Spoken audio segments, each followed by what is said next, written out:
आज जो हम जानने वाले हैं, तो आज हम जानेंगे कि प्रिंटफ को हम और कितने तरीके से लिख सकते हैं, स्कैनएफ फंक्शन क्या होता है, उसका यूज़ हम किस तरीके से कर सकते हैं।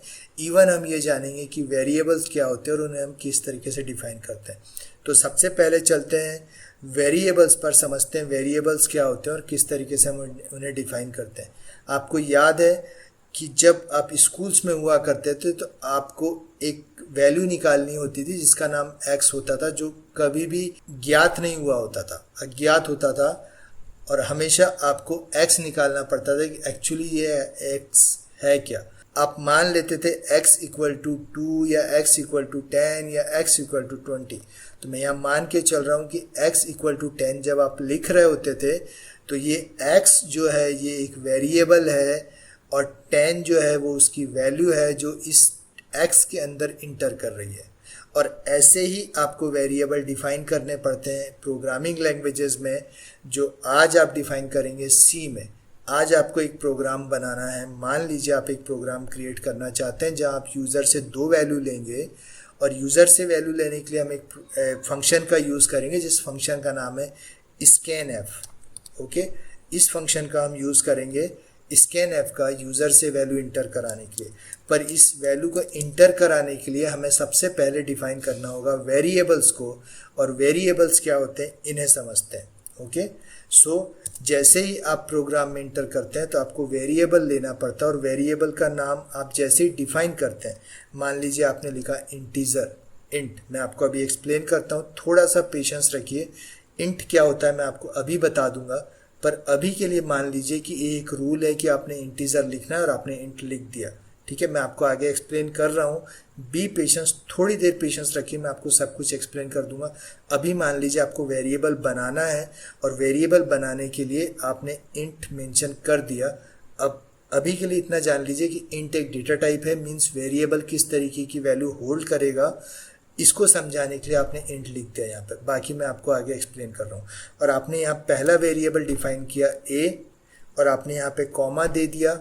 जब भी आप वेरिएबल डिफाइन करेंगे तो आप अगर एक से ज़्यादा वेरिएबल डिफाइन कर रहे हैं, ये सी का रूल्स है, सी के कंपाइलर का रूल है कि जब भी आप वेरिएबल डिफाइन करेंगे एक से ज़्यादा है तो आपको कॉमा लगाते चलना है। ओके, तो हमें 3 वेरिएबल लगेंगे। एक वेरिएबल वो होगा जो पहली वैल्यू होल्ड करेगा, एक वेरिएबल वो होगा जो दूसरी वैल्यू होल्ड करेगा, और एक वेरिएबल वो होगा जो इन दोनों का टोटल हैंडल करेगा, इन दोनों का सम हैंडल करेगा, जिसे हम यूज़र को दिखाएंगे। ओके, सो हमने दूसरा वेरिएबल ले लिया b, और तीसरा वेरिएबल हम ले सकते हैं टोटल या सम। तो हमने ले लिया सम और हमने यहाँ पर डाल दिया सेमी कॉलम। कंपाइलर का रूल है, सी का रूल है कि जब भी आपका कोई लाइन कंप्लीट हो जाए तो आपको कंपाइलर को ये बताना पड़ेगा कि ये लाइन यहाँ पे टर्मिनेट हो रही है, फिनिश हो रही है, तो उसके लिए आपको क्या देना पड़ेगा, सेमी कॉलम देना पड़ेगा। तो आपने यहाँ पे दे दिया और ये लाइन यहाँ पे ख़त्म हो गई। अब समझते हैं वेरिएबल्स को कि वेरिएबल क्या होता है, बाद में इसके डेटा टाइप को भी समझेंगे। सो जैसे ही आप वेरिएबल डिफाइन करते हैं तो ये वेरिएबल क्या करता है कि अपने हिसाब से आपके लिए, जैसे ही आप वेरिएबल डिफाइन करते हैं तो मेमोरी में इस वेरिएबल के हिसाब से मेमोरी में एक स्पेस रिजर्व कर लेता है। ओके, मींस एक सीट रिजर्व कर लेता है कि इस वेरिएबल में कोई वैल्यू आप होल्ड करवा सकते हो, और मेमोरी में उसके लिए जगह रिजर्व कर लेता है। और वो जगह किस हिसाब से होती है, वो होती है आपके डेटा टाइप के हिसाब से। यहाँ आपने लिखा है इंटीजर, ऐसे ही 3 डेटा टाइप होते हैं, एक होता है इंटीजर, दूसरा होता है फ्लोट या इसे कभी कभी रियल भी कहते हैं, और एक होता है कैरेक्टर जिसे आप CHAR से रिप्रेजेंट करते हैं। ओके, सो इंटीजर वो होता है जो कंप्लीट यानी पूरी की पूरी वैल्यू होल्ड करता है, पूर्णांक जिसे हिंदी में कहते हैं। जैसे आप लिख सकते हैं कंप्लीट वैल्यू 10 या 20 या 40 या 110, इस तरीके की वैल्यू। ओके, और जब आप फ्लोट में आएंगे तो वो डेसिमल वैल्यू होल्ड करता है, लाइक 10.2, 10.5, 10.3। तो जो भी वैल्यू आपको पॉइंट में चाहिए हो या पॉइंट में आपको वैल्यू होल्ड करानी हो किसी वेरिएबल को, तो उस वेरिएबल के का जो डेटा टाइप होगा वो फ्लोट ना होकर इंटीजर होगा। ओके, मीन्स यहाँ पर जो वेरिएबल हमने a और b लिया है, ये जिस तरीके की वैल्यू होल्ड कर सकता है वो वे वो वैल्यू पूर्णांक होगी, मतलब कंप्लीट होगी, उसमें डेसिमल पॉइंट नहीं आएंगे। ओके, इसलिए हमने इसे इंटीजर लिया है। और जब बात करते हैं कैरेक्टर की, तो कैरेक्टर किसी एक सिंगल कैरेक्टर को होल्ड कर सकता है, लाइक ए बी सी या जेड तक कोई भी एक single character. Okay, data types को हम बाद में पूरी तरीके से जानेंगे, पूरी तरीके से समझेंगे। अभी के लिए हम सिर्फ इतना ही समझते हैं कि ये डेटा टाइप है और डेटा टाइप में आपने ये वैल्यू होल्ड करा दी। ओके, सो जैसे ही आप वेरिएबल डिफाइन करेंगे, उसका डेटा टाइप डिफाइन करेंगे, ये वेरिएबल आपके कंप्यूटर की मेमोरी में जाके अपने डेटा टाइप के हिसाब से आपके वेरिएबल के लिए स्पेस रिजर्व कर लेता है। ओके, सो अगर इंटीजर है तो ये आपके लिए 2 बाइट रिजर्व कर लेगा। ओके, और अगर आपका फ्लोट है तो ये 4 बाइट रिजर्व कर लेगा। और अगर कैरेक्टर है, वेरिएबल जो आप ले रहे हैं उसका डेटा टाइप कैरेक्टर है, तो ये 1 बाइट रिजर्व कर लेगा।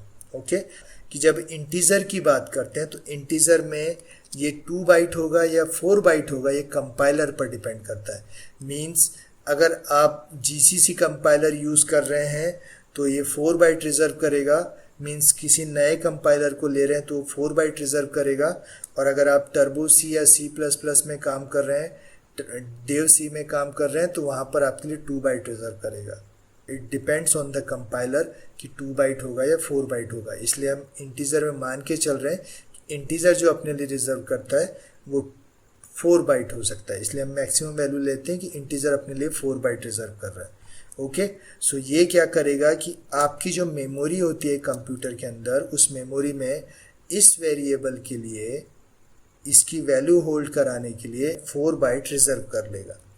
ओके, 4 बाइट हो गया ए के लिए, 4 बाइट हो गया बी के लिए, और 4 बाइट हो गया सम के लिए। मतलब टोटल इसने 12 बाइट जो है वो रिजर्व कर लिया अलग अलग। ओके, जब आपकी मेमोरी होती है कंप्यूटर में तो वो सारी शेल में बनी होती है, और उस शेल में वो मेमोरी जो है वो अपने लिए उतने सेल रिजर्व कर लेगी जितना उसका साइज कंपाइलर उसको बताता है। मतलब इंटीजर के लिए उसने 4 बाइट बताया तो 4 सेल रिजर्व कर लेगा। अगर उसने फ्लोट लिया है तो उसके लिए भी 4 बाइट रिजर्व कर लेगा। और अगर कैरेक्टर है तो उसके लिए 1 बाइट रिजर्व कर लेगा। आई होप आपको इतना क्लियर हुआ होगा।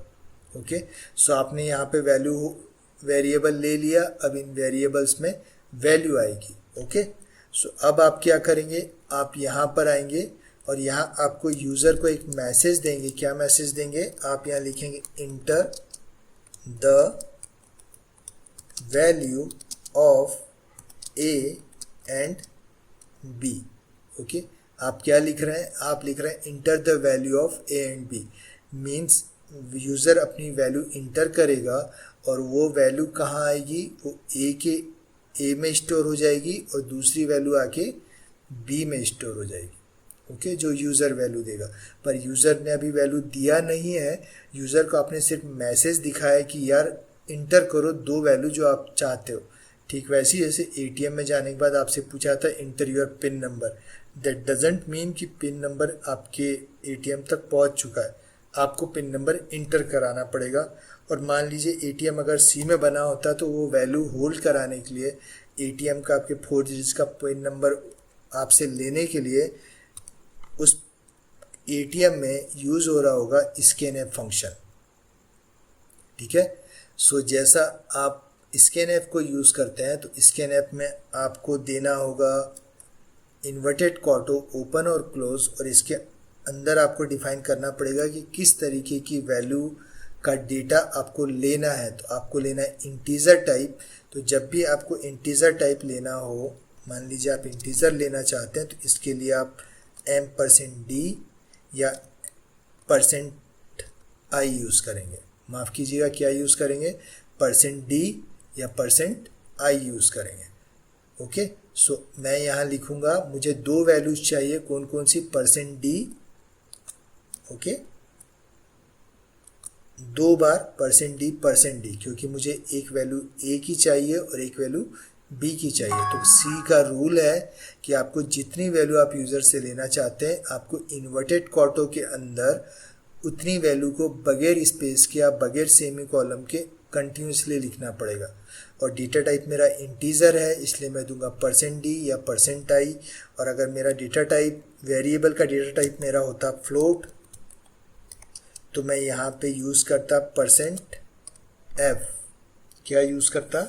मैं यूज़ करता %f।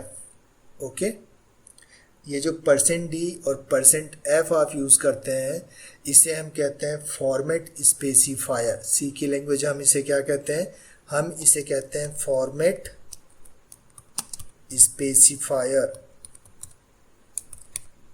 Format specifier, format specifier ये नाम से ही क्लियर है कि ये आपको बता रहा है फॉर्मेट मीन्स इसका डेटा टाइप कौन सा है, कौन सा फॉर्मेट है, और स्पेसिफायर मीन्स बताना या क्लियर करना या समझाना। तो एक्चुअली फॉर्मेट स्पेसिफायर आपको आपका जो वेरिएबल है उसका फॉर्मेट बता रहा है कि इसका जो फॉर्मेट है या इसकी जो प्रकृति है या इसका जो नेचर है, जिस तरीके की वैल्यू ये होल्ड कर सकता है, वो है इंटीजर टाइप। वो है integer type means complete value. Okay, so ये कंप्लीट वैल्यू आपको ए और बी में होल्ड करानी है। तो आपने यहाँ दे दिया %d और इसके बाद आपको इन्वर्टेड कॉटो क्लोज करने के बाद आपको लगाना है कॉमा, और कॉमा लगाने के बाद आप ये बताएंगे कि ये जो पहला वाला %d है ये आप ए के लिए ले रहे हैं या बी के लिए ले रहे हैं। याद रखिए, अगर आपने पहले बी लिखा तो पहली वैल्यू जो यूज़र देगा वो बी में जाएगी, और अगर आपने पहले ए रखा तो यूज़र द्वारा दी जाने वाली पहली वैल्यू ए में जाएगी। ओके, सो मैं अगर यहाँ ए लिख रहा हूँ मीन्स फर्स्ट वैल्यू ए में जाएगी, और अगर मैं यहाँ बी लिख रहा हूँ तो फर्स्ट वैल्यू बी में जाएगी। और उसके बाद आपको लगाना है सेमी कॉलन। इसका सिंटेक्स आपको समझ में आया। स्कैनएफ आपको लिखना है, फिर आपको पैरेंथेसिस ऑन करने हैं। पैरेंथेसिस का के बाद आपको इन्वर्टेड कॉटो के अंदर जितनी वैल्यू आपको यूज़र से लेनी है उतनी वैल्यू के आप डेटा टाइप को आप या फिर फॉर्मेट स्पेसिफायर को आप यहाँ पे मेंशन करेंगे।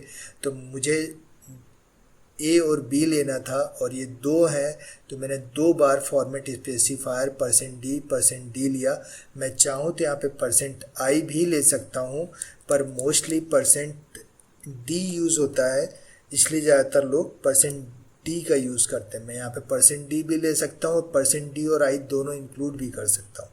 ओके, सो आप यहाँ कुछ भी ले सकते हैं, देयर इज़ नो प्रॉब्लम, उसका कोई टेंशन नहीं। ओके, तो आप %d भी ले सकते हैं और %i भी ले सकते हैं। ओके, सो आपने यहाँ पे वैल्यू होल्ड करा दी, उसके डेटा टाइप के हिसाब से फॉर्मेट स्पेसिफायर ले लिया। अब आपको देना होगा लॉजिक, क्योंकि आप इन दोनों वैल्यूज़ को होल्ड करवाने वाले हो, प्लस करवाना है। तो ये हमने अभी देखा था, एक छोटी सी चीज़ आपने अभी समझी थी, और वो छोटी सी चीज़ क्या थी? आपने ये समझा था कि ये जो x = 10 हमने लिया था, इसका ये मतलब होता था कि हम ये जो 10 है इसको x के अंदर पुट कर रहे हैं, मीन्स लेफ्ट हैंड साइड की वैल्यू को राइट हैंड साइड में पुट कर रहे हैं। इसका बिल्कुल भी ये मतलब नहीं है कि x 10 के इक्वल है। ओके, मीन्स अगर मान लीजिए मैं यहाँ ऐसे लिखूँ 10 = x, इट डजेंट मीन कि x 10 के अंदर जा रहा है। अगर ये इक्वल होता तो इसका मतलब ये हो जाता है कि x = 10, पर ये इक्वल नहीं है। इसका मतलब ये होता है कि x = 10 मीन्स आप राइट हैंड साइड की वैल्यू को लेफ्ट हैंड साइड में पुट कर रहे हो। तो आपको यहाँ पर इसी तरीके से लिखना पड़ेगा। आप यहाँ पर लॉजिक लेंगे सम = a + b। ये लाइन यहाँ पे फिनिश हो रही है, टर्मिनेट हो रही है, इसलिए आप यहाँ पे लगा देंगे सेमी कॉलम। तो आप यहाँ क्या कर रहे हैं? आप यहाँ a और b जो यूज़र जो वैल्यू देगा उस वैल्यू को आप प्लस करके सम के अंदर इंटर करा रहे हैं, मीन्स राइट हैंड साइड की वैल्यू को लेफ्ट हैंड साइड में पुट करा रहे हैं। मैं आपको बार बार रिपीट कर रहा हूँ कि = का मतलब बिल्कुल ये नहीं है कि सम = a + b। यहाँ = का मतलब है कि a + b को आप राइट हैंड साइड की वैल्यू को लेफ्ट हैंड साइड में पुट करा रहे हैं। ये मैं आपको बाद में बताऊंगा कि C में = क्या होता है। ओके, अभी आप सिर्फ इतना ध्यान में रखिएगा कि ये बिल्कुल भी = नहीं है। यहाँ जहाँ = लगता है उसका मतलब होता है कि आप राइट हैंड साइड की वैल्यू को लेफ्ट हैंड साइड में पुट करा रहे हैं। क्लियर? और आप आपने अब ये वैल्यू कहाँ चली गई, दो वैल्यू यूज़र ने दिया, आपने यूज़र को मैसेज किया, यूज़र ने दो वैल्यू इंटर कर दी, वो यहाँ पर आ गई, आके सम में स्टोर हो गई, पर अभी तक यूज़र को वैल्यू दिखी नहीं है कि आपने, क्योंकि आपने प्रिंटफ फंक्शन यूज़ किया नहीं। तो अब आपको ये वैल्यू यूज़र को दिखानी है। तो आप अब नया यूज़ देखोगे प्रिंटफ का कि प्रिंटफ का नया यूज़ क्या होता है। तो आप यहाँ लिखोगे प्रिंटफ, फिर इन्वर्टेड कॉटो, और यहाँ पे आप लिखोगे the sum of A and B equal to percent d. इसका क्या मतलब हुआ, ये जो मैसेज है ये ऑप्शनल है, आप सिर्फ यूज़र के लिए लिखते हैं, यूज़र को दिखाने के लिए ये मैसेज।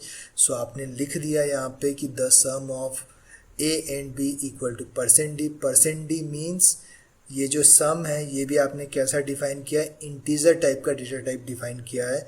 तो फॉर्मेट स्पेसिफायर भी कौन सा आएगा, परसेंट डी, क्योंकि इंटीजर है। अगर ये फ्लोट डिफाइन किया होता तो फॉर्मेट स्पेसिफायर कौन सा आता, एफ आता। ओके, और इसके बाद आप लगा देंगे यहाँ पर कॉमा, और ये फॉर्मेट स्पेसिफायर ये आपने किसके लिए यूज़ किया है, ए के लिए यूज़ किया है, बी के लिए यूज़ किया है, या सम के लिए यूज़ किया है, ये आपको कंपाइलर को बताना पड़ेगा। तो यहाँ पे आप प्रिंट कराना चाह रहे हो सम, तो आप लिखोगे सम। यहाँ पे एक बात आपको ध्यान रखना पड़ेगा कि स्कैन ऐप में आप कोई भी मैसेज साथ में नहीं लिखते हो, सिंपल फॉर्मेट स्पेसिफायर लिखते हो, और प्रिंट ऐप के साथ आप मैसेज भी दे सकते हो फॉर्मेट स्पेसिफायर के साथ। ओके, और यहाँ पर आपने लिख दिया सम और आपने लगा दिया सेमीकोलन। ओके, सो अब ये मैसेज जब आपका ये प्रोग्राम जब रन करेगा तो यूज़र को जो भी आपने सम किया है वो दिखाई देगा। पर यहाँ पे एक कमी अभी और भी है, वो ये है कि आपने क्या किया, आपने दो कंटेनर ले लिया, आपने वेरिएबल ले लिया जहाँ पर एक वैल्यू यूज़र से आ रही है ए, और यूज़र ने दूसरी वैल्यू होल्ड दे दिया आपको बी, जो मेमोरी में जाकर सेव हो गई और ए और बी आपके पास आ गया। ओके, तो आपने यूज़र को एक मैसेज डिस्प्ले कराया कि enter the value of A and B, और यूज़र ने आपको वैल्यू दे दी। ओके, क्या दे दी, आपने यूज़र ने आपको ए दे दिया और बी दे दिया, पर वो वैल्यू अभी तक वहाँ नहीं पहुँची जहाँ पे ये स्टोर हुआ है। मीन्स ये जो मैंने आपको बताया था कि ये जो वेरिएबल है ये मेमोरी में एक जगह अपने आप को स्टोर कर लेता है, पर यहाँ पर हम उस जगह का एड्रेस नहीं बता रहे हैं। तो उसके लिए आपको यूज़ करना पड़ेगा एड्रेस ऑफ ऑपरेटर। तो आप यहाँ लगाएंगे एड्रेस ऑफ ऑपरेटर ए के साथ और एड्रेस ऑफ ऑपरेटर बी के साथ। इसे हम दो नामों से जानते हैं सी में, हम या तो इसे एड्रेस ऑफ ऑपरेटर कहते हैं या हम इसे M% कहते हैं। ओके, सो आप कह लीजिए M% ए या M% बी। और इसको लगाने का रीज़न क्या है, इसको लगाने का रीज़न ये है कि जैसे ही आपने वेरिएबल बनाया था तो ये वेरिएबल मेमोरी में कहीं जाके आपके लिए जगह सेव कर लिया था, ताकि जो भी वैल्यू आप दें ये उस वैल्यू को उस जगह पर, उस मेमोरी की जगह पर स्टोर कर सके। सो वैल्यू का जो फॉर्मेट स्पेसिफायर है, डेटा टाइप है, वो तो आपने मेंशन कर दिया यूज़र से कि वो किस तरीके की वैल्यू यहाँ पर आएगी, पर जो वैल्यू वो दे रहा है वो वैल्यू कहाँ जाके स्टोर होगी उसका एड्रेस आपने उसको अभी तक नहीं बताया। तो जैसे ही आप एड्रेस ऑफ ऑपरेटर देंगे तो ये एड्रेस ऑफ ऑपरेटर उस वैल्यू को उस जगह लेके जाएगा जहाँ पर उसके लिए एड्रेस रिजर्व किया गया है, उसके लिए जहाँ रूम बुक किया गया है वहाँ लेकर जाएगा और वहाँ उस वैल्यू को सेव करेगा। तो उसके लिए आपको लगाना पड़ेगा एड्रेस ऑफ ऑपरेटर। ओके, सो अब मैं आपको इस प्रोग्राम को कंपाइल करके दिखाता हूँ कि क्या कोई एरर आ रहा है। तो कोई एरर नहीं है, मीन्स से कंपाइल हो गया। अब इसे रन करके देखते हैं, और रन करते हैं तो आप देखेंगे प्रोग्राम रन हो गया। अब ये आपसे पूछ रहा है कि मुझे बताइए, आपने यूज़र से पूछा enter the value of A and B, user ने ए की वैल्यू दिया 12, यूज़र ने बी की वैल्यू दिया 14। ओके, और जैसे ही आपने इंटर किया तो आपके पास मैसेज आया the sum of A and B equal to 26। Okay, so first message जो है प्रिंटफ वो ये वाला है, और नेक्स्ट मैसेज जो आपको कैलकुलेशन के बाद आ रहा है वो ये वाला है। और ये जो सारा प्रोसेस है स्कैनएफ का और सम का, ये प्रोग्राम बिहाइंड द सीन चलता है। ये वाला जो लॉजिक है ये सारा बिहाइंड द सीन चलता है, ये आप यूज़र को दिखाई नहीं देता। ये जो प्रिंट एफ आप दे रहे हैं इसे आप और अच्छा बना सकते हैं, और सुंदर बना सकते हैं। मीन्स यहाँ पर जो आपने लिखा है यहाँ पे आप कुछ और अच्छा यूज़ कर सकते हैं। मीन्स कुछ इस तरीके का आप मैसेज दे सकते हैं जो यूज़र को डिस्प्ले हो और कुछ और अच्छा दिखाई दे। अभी मैं आपको इसको रन करके दिखाता हूँ। मैंने यहाँ पर कुछ डॉट ऐड कर दिए और अब वो यूज़र को कुछ इस तरीके से दिखाई देगा। ए की वैल्यू 12, बी की वैल्यू 11 और इंटर किया तो देखिए मैसेज कुछ इस तरीके से, प्रिंट एफ आपका कुछ इस तरीके से आ रहा है। सो प्रिंट एफ को आप जितना चाहे उतना सुंदर बना सकते हैं। सिंपली आप ऐसा भी लिख सकते हैं %d। ओके, आप ये वाला मैसेज डिस्प्ले ना कराकर आप सिंपल लिख सकते हैं %d और सी को ये बता सकते हैं कि जो %d है ये सम का है या ए का है या बी का है। ठीक है, ऐसे भी दे सकते हैं। ये देखिए ओके, यहाँ ए की वैल्यू 23, बी की वैल्यू 24, इंटर किया 47 आ गया। पर ये मैसेज बिल्कुल वैसा ही हो गया जैसे आप एटीएम में कार्ड इंसर्ट करें और आपको पूरा मैसेज डिस्प्ले ना हो कि enter the your 4 digit pin number. Simple लिखा है पिन और आपको समझ में नहीं आएगा कि वो क्या मांग रहा है आपसे। इसलिए हम जब %d लगाते हैं तो हम वहाँ साथ में ऑप्शनली लगाते हैं, यूज़र के लिए लगाते हैं। जो भी मैसेज हमें देना होता है तो हम लिखते हैं the sum of A and B equal to. Okay, so इस तरीके से आपकी वैल्यू प्रिंट होगी। आई होप आपको ये सारी चीज़ें क्लियर हुई होगी, समझ में आई होगी। फिर भी कोई डाउट हो तो आप उसे मुझसे क्लियर करा सकते हो। जाते जाते मैं आपको एक चीज़ और बता दूं कि हमने इसे %i के साथ रन किया था। आप चाहें तो इसका फॉर्मेट स्पेसिफायर वापस से %d दे सकते हैं और फिर रन करके देख सकते हैं। ये फिर भी रन करेगा और अच्छे से रन करेगा। 12, 23 आप देख सकते हैं यहाँ पे आ रहा है 35। ओके, सो नेक्स्ट वीडियो में मिलते हैं। Till then thank you. अगर आपको वीडियो अच्छा लगा हो तो प्लीज़ शेयर करें, अपने दोस्तों के साथ शेयर करें जो CS के स्टूडेंट हैं, डिप्लोमा होल्डर हैं, BCA के स्टूडेंट हैं, DCA के स्टूडेंट हैं। सभी को C लैंग्वेज होती है, उन सभी के साथ शेयर करें। चलिए मिलते हैं नेक्स्ट वीडियो में। Till then thank you and have a good day.